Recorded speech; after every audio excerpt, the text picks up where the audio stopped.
এরকম গরম গরম খাস্তা ডাল পুরি খেতে খুব ভালো লাগে। এটা বাড়িতেই বানাতে পারবেন। তো আসুন দেখে নেওয়া যাক এটাকে কীভাবে আমরা তৈরি করলাম। প্রথমেই কালো জিরে, লবণ আর বেশি করে ময়াম দিয়ে ময়দা মেখে ফেলুন, লুচি করে ফেলুন। এরপর সেদ্ধ করা ছোলার ডাল নিন, পেঁয়াজ কুচি নিন, চিলি ফ্লেক্স নিন, একটু কাঁচা লঙ্কা নিন, মশলা নিন লবণ, হলুদ, জিরে গুঁড়ো, ধনে গুঁড়ো। এইভাবে ঝুড়ো ঝুড়ো করে এটাকে মাখিয়ে ফেলুন। এবার লেচিগুলোকে এরকম করে একটু করে নিয়ে এর মধ্যে ডালগুলোটাকে ঢুকিয়ে মুখটাকে ভালো করে বন্ধ করে দিন।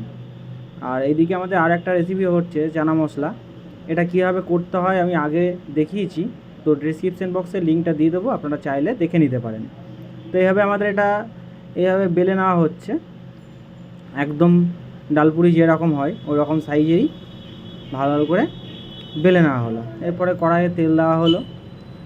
এবার তেলটা গরম হওয়া পর্যন্ত একটু ওয়েট করতে হবে। তেল গরম হলে এইভাবে 1 বাই 1 ভালো করে ভেজে নিতে হবে।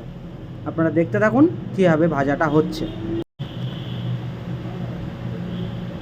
ঠিক এরকম করে ভাজাটা হয়ে গেলে, কালারটা এরকম চলে এলে এটাকে আমরা তুলে নেব আর দিয়ে দেবো এইভাবেই আর একটা পুরি। তো 1 বাই 1 এইভাবে আপনাকে এটাকে ভাজতে থাকবো।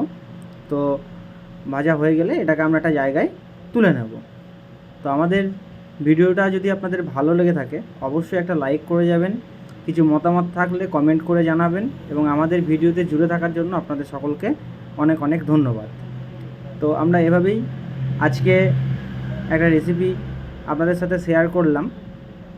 কি সুন্দরভাবে বাড়িতেই দোকানের মতো বানিয়ে নেওয়া হলো গরম গরম খাস্তা ডাল পুরি।